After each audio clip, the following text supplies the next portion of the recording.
Dad turned my pain into comedy material at my engagement party, so I roasted him in front of his entire comedy crew. Ethan Mercer learned early that his father could turn anything into a punchline. Ray Mercer had spent nearly 30 years chasing the same dream, becoming a real comedian. He carried business cards, practiced routines in the mirror, and talked about his career, like he was one big break away from fame. The problem was that the big break never came. He stayed stuck in small Charleston, South Carolina bars, where the crowd came for cheap drinks and wings, not to discover the next great comic. But Ray had one thing he never ran out of: material. And his favorite source was his own son. Ethan's childhood became a storage room full of stories Ray could pull from whenever he needed a laugh. Every embarrassing moment, every mistake, every time Ethan felt scared or vulnerable, Ray treated it like free content. When Ethan was 7, a thunderstorm scared him so badly that he hid in the bathtub with the curtain closed. He wasn't being dramatic. He was a terrified kid looking for somewhere that felt safe. Ray didn't comfort him. He stood outside the bathroom door and narrated the moment like a wildlife documentary, turning his son's fear into a comedy routine. Years later, strangers laughed at that story, while Ethan sat in the audience pretending it was funny. That became the pattern. When Ethan struggled with a stutter as a child, Ray copied the way he talked and turned it into an impression. When Ethan got sick before a school performance, Ray repeated the story at family gatherings for years. When Ethan cried during a movie, Ray found a way to make him the joke. Ray always had the same excuse. "That is how families show love," he would say. But Ethan knew the difference between teasing and cruelty. Teasing ended when someone looked hurt. Ray kept going until he had a stronger punchline. The worst part was the notebook. Ray carried a small spiral notebook everywhere. Whenever something happened, Ethan watched him reach into his pocket and write it down. Not after checking if Ethan was okay. Not after asking permission. Right away. While Ethan was still embarrassed, Ray was already thinking about the audience. By the time Ethan became an adult, he had mastered one survival skill: keeping parts of himself hidden. He moved away from the chaos, built a career, and created a life that didn't revolve around avoiding his father's next joke. For years, he believed he could outrun the past if he worked hard enough. Then he met Natalie Brooks. Natalie was different from everyone Ethan had known before. She didn't treat his pain like an interesting story. She didn't ask questions just to collect details. When Ethan opened up about difficult things, she listened. That terrified him at first. He was used to every personal detail becoming ammunition later. With Ray, every confession came with a future punchline attached. With Natalie, it disappeared into the space between them and stayed there. Over time, Ethan started believing he had finally found something rare, a person who made him feel safe. Natalie came from a completely different world. Her family had money, influence, and a reputation to protect. Her father, Richard Brooks, built a successful life through discipline and careful decisions. They were polite to Ethan, but he could feel the quiet evaluation behind every conversation. Would he fit in? Would he embarrass them? Would his background eventually show? Ethan spent 4 years proving that he belonged. He chose his words carefully. He avoided talking too much about his childhood. He softened the truth about Ray, because explaining the reality felt impossible. He didn't want Natalie to see where he came from. He wanted her to see who he had become. When Ethan and Natalie decided to get married, their engagement party was planned at a prestigious Charleston venue. For Ethan, it represented everything he had worked toward. A new chapter, a clean break from the life he escaped. There was only one problem: Ray Mercer. Ethan knew inviting him was risky. Every warning sign was there. Every past experience told him exactly what would happen. But underneath all the anger was still a son who wanted his father to be proud of him. He wanted Ray to walk into that room and finally see that Ethan had built something good. So, he invited him. Before the party, Ethan sat across from Ray and made the rules clear. No stories about me, no jokes, no embarrassing stuff, just be my dad for one night. Ray placed a hand over his chest and acted offended. "When have I ever embarrassed you?" The question was so ridiculous that Ethan almost laughed. Still, a small part of him wanted to believe it. That was the dangerous part. After years of disappointment, Ethan still hoped that maybe this time would be different. It wasn't. Ray arrived at the engagement party already drinking. He wore a flashy jacket that looked designed to attract attention and immediately started working the room. He introduced himself as an entertainer, interrupted conversations, and tested jokes on people who clearly didn't ask for them. Ethan watched the reactions, the polite smiles, the uncomfortable pauses, the quick excuses to leave conversations. He knew that look because he had seen it his entire life. Ray wasn't reading the room. He was waiting for the room to become his stage. Ethan stayed close, trying to control the damage. He brought him water, redirected conversations, and quietly reminded him to keep things calm. But Ray didn't understand boundaries. To him, a boundary was just another challenge. During dinner, the room briefly became quiet between courses. Ethan noticed Ray looking around. He recognized that expression immediately. It was the same look Ray had before stepping onto a stage, the need to perform. Ray picked up his glass and tapped it. Once, twice. The conversation stopped. Ethan felt the night change before Ray even spoke. Ray smiled at the room and began talking about how proud he was of his son. For a few seconds, it sounded normal, almost like the father Ethan had wanted all along. Then Ray said he had a funny story, and Ethan knew. The same instinct that had protected him as a child kicked in. He knew exactly what was coming. Ray wasn't there to celebrate him. He was there to use him. And as everyone in the room turned toward the microphone, Ethan realized the one person he had invited because he wanted approval might be the person most likely to destroy everything. Ray stepped closer to the microphone with the confidence of someone who believed the room belonged to him. Ethan stayed frozen near the back of the ballroom, already knowing this was not going to end well. Ray started with safe jokes. He talked about getting older. He joked about being surprised his son had found someone willing to marry him. A few guests gave uncomfortable laughs because they thought it was just a typical embarrassing father moment. Ethan watched Natalie. She was smiling politely, but she was already studying him. She could sense something was wrong. She had spent 4 years learning his expressions, and she noticed the change immediately. Ray kept going. He wasn't making a toast anymore, he was performing. Then he brought up Ethan at 19. The room shifted. Ethan felt every muscle in his body lock up. That year was something he had never wanted to become public. It wasn't a funny family story. It wasn't an embarrassing mistake. It was the hardest period of his life, one he had spent years rebuilding from. Only a few people knew. Ray knew, and Ray had decided that information belonged to him. Ray described the crisis like it was a scene from one of his comedy routines. He exaggerated details, changed his voice, and acted out Ethan's fear for a room full of strangers, the same way he had always done. Only this time, the audience was different. These weren't random people at a bar. They were Natalie's family, her friends, people who were meeting Ethan's world for the first time. Ray turned Ethan's lowest moment into entertainment. The room didn't know how to react. A few people laughed at first because they didn't understand what was happening. They assumed Ray was telling an awkward family story, but the laughter disappeared quickly as the details became clearer. Ray kept pushing. That was always his weakness. He couldn't recognize when a joke was dead. He only knew how to push harder. He acted out the hospital visit. He copied Ethan's voice. He exaggerated the fear and confusion from that night. He even mocked the seriousness of it. Nobody laughed anymore. The silence became impossible to ignore. Natalie's mother looked away. Richard Brooks stared at the floor with a disappointed expression. Several guests exchanged uncomfortable glances. Ray didn't notice, or maybe he refused to notice. He was chasing the reaction he wanted, and when it didn't come, he assumed the audience was the problem. "Wow," he said into the microphone. "Tough crowd." Nobody answered. That was the moment Ethan realized something had changed permanently. For years, Ray had controlled the story. He decided what happened, how it was remembered, and how everyone reacted. But now, people were seeing him without the comedy filter. They weren't seeing a funny father. They were seeing a man humiliating his own son at an engagement party. Ray finally sat down when he ran out of material. He looked satisfied, almost proud, like he had just delivered the performance of his life. Ethan couldn't understand it. How could someone do that and believe they had done nothing wrong? The party ended shortly after. People left quietly. There were no dramatic arguments or public accusations, just uncomfortable conversations, forced smiles, and guests leaving earlier than planned. That was worse. The damage was done. Natalie's family left with questions Ethan couldn't answer fast enough. The next few days were brutal. Natalie didn't disappear, but she needed space. She went back to her family's house because she didn't know what to think. She had spent 4 years believing she understood Ethan completely, and then one night made her question everything. Not because of what happened when Ethan was 19, because of how she found out. She wasn't angry that he had struggled. She was hurt that someone else had stolen the moment when he was supposed to tell her himself. Ethan had planned to explain his past carefully. He wanted Natalie to hear it from him, in private, without an audience, and without someone turning it into a performance. Ray had taken that choice away.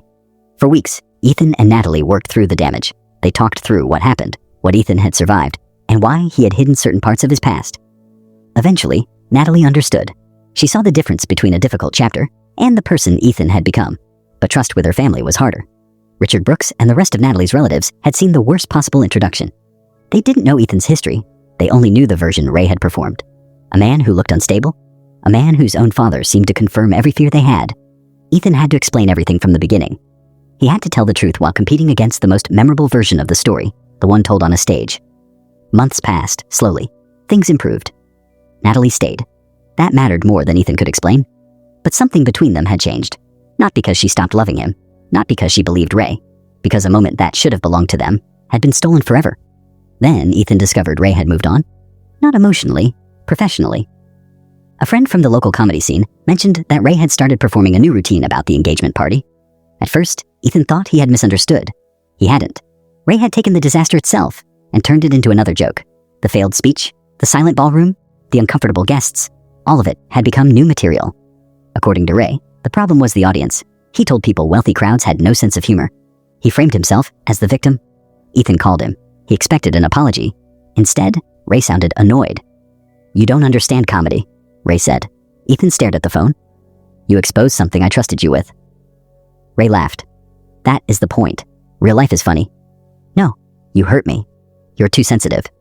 Those words hit harder than Ethan expected. Not because they were new, because they proved nothing had changed. Ray didn't see a person. He saw material. Ethan asked him one question. "Do you regret any of it?" There was a pause. For a second, Ethan thought maybe he would finally hear something real. Then Ray answered, "I made people remember you." That was when Ethan understood. There was no apology coming, no moment where Ray suddenly became the father Ethan needed. Ray believed he had given Ethan something, a story, a reputation, a reason for strangers to know his name. Ethan ended the call. After that, he stopped expecting Ray to understand. But the problems weren't over. The wedding was approaching, and Ray acted like everything had returned to normal. He assumed he would still be part of the ceremony. He talked about giving a speech as if it was already decided. Ethan shut it down immediately. No speech. Ray laughed. "You can't stop the father of the groom from talking." It wasn't a joke. Ray genuinely believed he had a right to that moment. Ethan sent him a message afterward, so there would be no confusion. No microphone, no speech, no stories about Ethan. Ray responded with a simple thumbs up. For a brief moment, Ethan thought maybe he had finally accepted the boundary. Then, 40 minutes later, another message arrived. Ray asked what kind of microphone the venue used. Ethan's stomach dropped. He contacted the wedding coordinator and learned Ray had already called the venue himself. He had introduced himself as an entertainer and asked about sound equipment and the best time during the reception for him to perform. Not speak, perform. Ethan realized Ray wasn't ignoring the boundary by accident. He was looking for a loophole. When Ethan confronted him, Ray acted confused. He claimed he wasn't planning a speech. It was a tribute. A tribute didn't count. The same old game. Changing the label, avoiding responsibility. Then Ray made the call that finally crossed the line. He contacted Natalie directly. He told her Ethan was being controlling. He said his son was trying to erase him from the wedding. He painted himself as the loving father who only wanted to celebrate. Natalie ended the call. Later that night, she asked Ethan the question neither of them wanted to answer. Is there any version of this where he can be there and not ruin it? Ethan didn't hesitate. No. For the first time, he accepted the truth. Ray didn't understand boundaries. He understood attention. And as Ethan looked at the wedding plans, he realized keeping Ray away wasn't enough, because Ray had spent his entire life believing the microphone belonged to him. Ethan decided it was time for Ray to learn what happened when the room stopped laughing. Ethan spent the next 2 weeks planning the only conversation Ray would actually listen to. Not a phone call, not a text message, not another argument where Ray twisted every sentence into an accusation. A room because Ray understood rooms. He understood a microphone. He understood an audience. He understood the feeling of people watching him. For 30 years, that had been the only language he respected. So Ethan decided to speak that language one final time. He called Ray and told him he wanted to make things right before the wedding. He said he hated how everything had gone wrong at the engagement party. He said he wanted Ray's friends to finally meet his world and see that Ethan wasn't embarrassed by where he came from. Ray went quiet for a moment. Then his voice changed. The excitement was immediate. Ethan could hear it, the same excitement Ray had whenever he smelled a stage. "You are finally getting it," Ray said. "I knew there was a performer somewhere in you." Ethan ignored the comment. He told Ray he wanted to host a small gathering with his comedy friends. Nothing formal, just a night where everyone could relax. Ray loved the idea. Of course he did. Within days, he invited the people closest to him in the Charleston comedy scene, the same people who had spent years sitting in dark bars, watching each other chase the same impossible dream. 15 people showed up. They walked into the private back room Ethan rented at a local bar. There was a small platform, a microphone stand, and enough space for everyone to sit comfortably. Ethan watched Ray enter. The reaction was almost painful. Ray looked happy. Not fake happy, actually happy. He saw the microphone and immediately became younger. His shoulders straightened, his confidence returned. He walked around greeting everyone like he was the host of a major event, instead of a man who had spent decades performing for nearly empty rooms. Ethan hated that a part of him still noticed that, still saw the father he wanted, still saw the person Ray could have been. But that feeling disappeared quickly, because Ray grabbed Ethan's shoulder and smiled. "I knew you would come around." Ethan forced a smile. The night started exactly as planned. He told everyone it would be a roast, but with a twist. Instead of roasting each other, they would roast their parents. The room immediately relaxed. Everyone understood the format. Everyone had stories. The funny family moments, the embarrassing childhood memories, the weird habits parents had that somehow became family legends. Ray loved the idea. He loved it because he thought Ethan had finally accepted him. He even announced to the room that his son had discovered comedy. "I knew there was hope," Ray said. A few people laughed. Ethan stood there and listened. Then Ray volunteered to go first.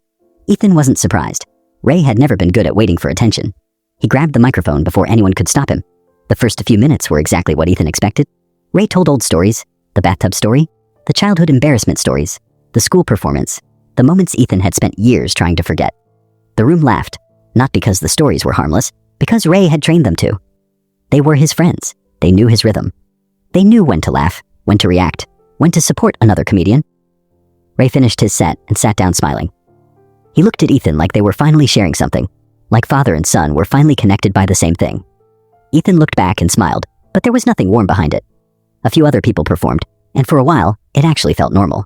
People told stories about their parents. Some were funny, some were surprisingly emotional. Some had everyone laughing and then quietly thinking about their own families. That was the difference. The jokes came from love. The memories weren't weapons. Nobody was being destroyed for entertainment. Ray watched everyone closely, enjoying himself.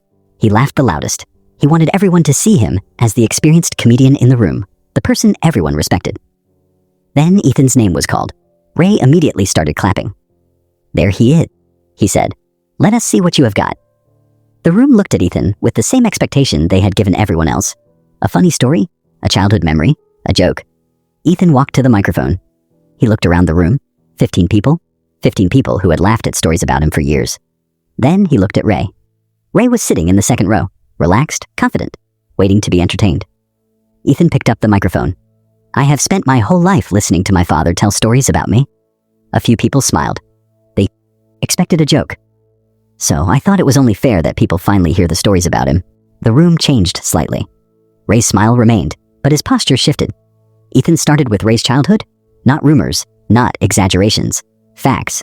He talked about the choices Ray made when he was young and the consequences that followed. He explained that many of the things Ray had always presented as funny stories had real people attached to them, people who got hurt, people who never got a chance to tell their side. The room became quieter. Ethan kept going. He talked about growing up with a father who treated private moments like future comedy material. He explained what it felt like watching someone write down his pain while he was still experiencing it. He described the notebook, the little spiral notebook Ray carried everywhere, the one everyone thought represented dedication, the one Ethan knew represented something else, a collection of moments Ray could later turn into jokes. Nobody interrupted. Ray stopped smiling. Ethan moved to the years of humiliation, the impressions, the stories, the way Ray copied Ethan's struggles and made strangers laugh at them. Then he reached the moment that changed everything, the engagement party. Ethan didn't raise his voice. That was the part that made it worse. He didn't need anger. He didn't need a performance. He simply told the truth. He explained how Ray had stood in front of Natalie's family and exposed the most painful moment of Ethan's life without permission. He explained how Ray had turned a private crisis into entertainment. Several people looked at Ray, not with amusement, with confusion. They were seeing a version of him they had never considered. Ethan continued. He talked about the things Ray had hidden behind jokes for years, the addiction, the broken promises, the constant need to be the center of every room. He explained that Ray didn't just tell stories, he controlled them, and anyone who challenged him became part of the next story. Ray finally leaned forward. "Okay, that is enough." His voice was quieter than usual. Ethan ignored him, because for once, Ray wasn't controlling the room. Ethan talked about the money Ray took that was supposed to help him escape his childhood. Money meant for Ethan's future that disappeared into failed comedy classes, and Ray's endless search for validation. The room went completely silent. Nobody laughed, not even Ray's closest friends. Ethan looked around. "All these years, you thought you were telling jokes about me. You weren't. You were telling people who you were." Ray looked down. For the first time, he didn't have a comeback. No clever response. No line to rescue himself. Just silence. Ethan continued. He told them about the moments when he was a child and had to protect Ray instead of the other way around. The nights he was afraid, the times he covered for him, the years he spent pretending everything was normal. The comedians listened, and slowly, the realization spread across their faces. They remembered every laugh, every story, every time Ray pulled out that notebook. They had thought they were watching a comedian collect material. They were realizing they had been watching a father collect his son's wounds. Ethan finished with the engagement party, the moment Ray took the microphone, the moment the room stopped laughing, the moment everyone finally saw him clearly. Then, Ethan placed the microphone back on the stand. The silence afterward was heavier than any reaction he could have imagined. Nobody knew what to say. Nobody wanted to be the first person to speak. Then, one person stood. A chair scraped against the floor. Ray's friend walked toward the door without looking at him. Then another person followed, then another. The room emptied slowly, no yelling, no dramatic speeches, just people leaving. Ray watched his entire world disappear one person at a time, the same way Ethan had watched his own life collapse at the engagement party.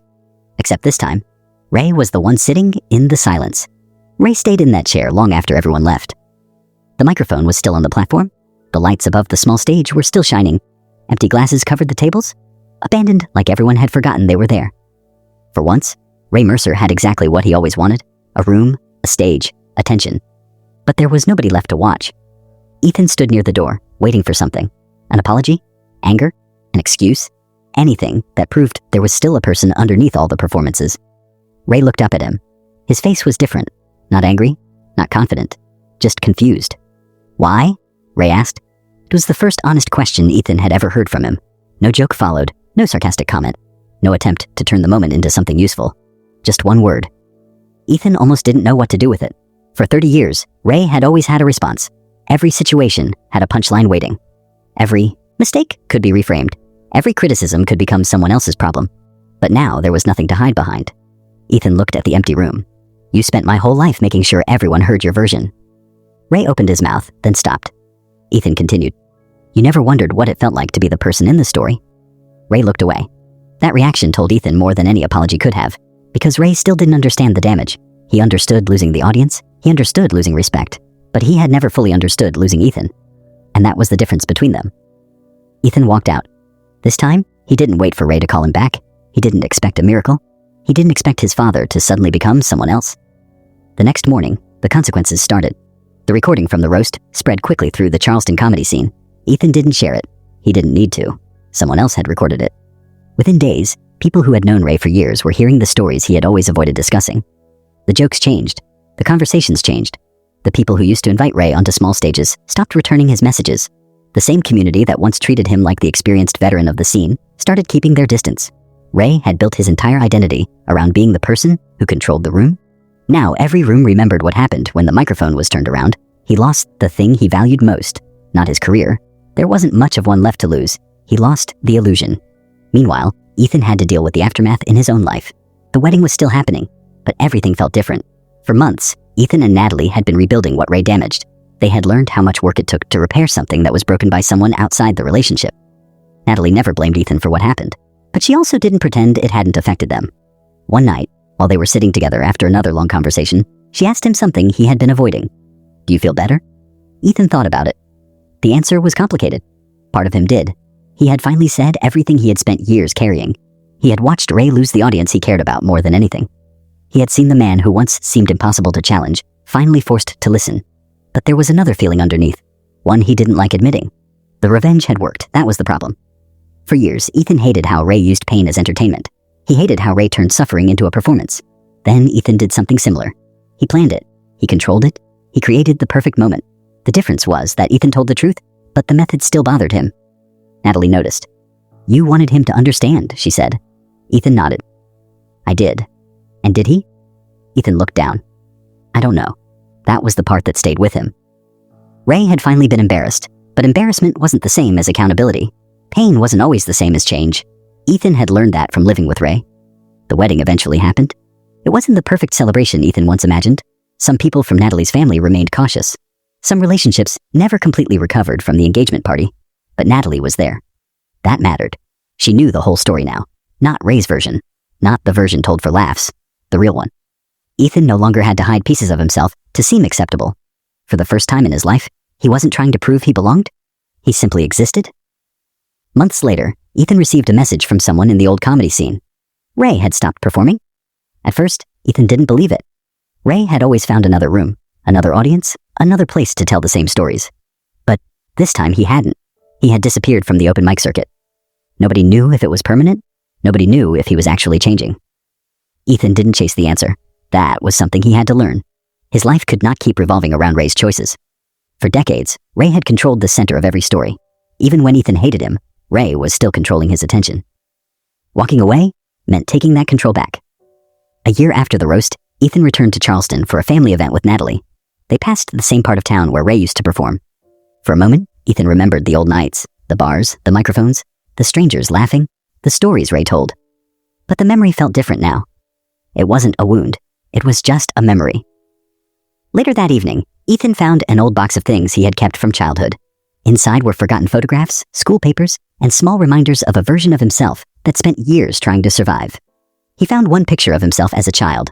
He barely recognized that kid, the nervous expression, the forced smile, the child who had learned too early that attention could be dangerous. Ethan sat with the picture for a long time. Then he put it away. Not because he wanted to forget, because he finally didn't need to carry it everywhere. Ray had spent his entire life collecting moments from other people. Ethan decided he was done letting Ray collect moments from him. A few weeks later, Ray called. Ethan almost ignored it, then he answered. There was silence on the other end, a strange silence, not uncomfortable, not dramatic, just quiet. I don't know what to say, Ray finally admitted. Ethan leaned back. That sentence alone was something he never thought he would hear. I know, Ethan said. Ray breathed out. I messed up. It wasn't everything. It wasn't enough to erase decades, but it was the first time Ray had said something without trying to turn it into a performance. Ethan didn't forgive him immediately. He didn't pretend everything was fixed. Some damage doesn't disappear because someone finally admits it exists. But he also didn't feel the same anger burning inside him anymore. The anger had protected him for years. Now it was time to let it go. I hope you figure things out, Ethan said. Ray was quiet. Does that mean we are okay? Ethan looked out the window. He thought about the question. No, he answered, but it means I am done fighting the same fight. They sat in silence for a moment. Then Ethan ended the call, not with hatred, not with revenge, just with acceptance. Years later, Ethan would still remember the night he took the microphone from Ray. He would remember the empty chairs, the silence, the moment his father finally understood what it felt like to lose the room. But he would also remember something else, the moment he realized he didn't want to become another version of Ray. Because the final thing Ethan took from his father wasn't the audience, it wasn't the spotlight, it wasn't the microphone, it was the ability to control his life, and that was something Ray could never take back.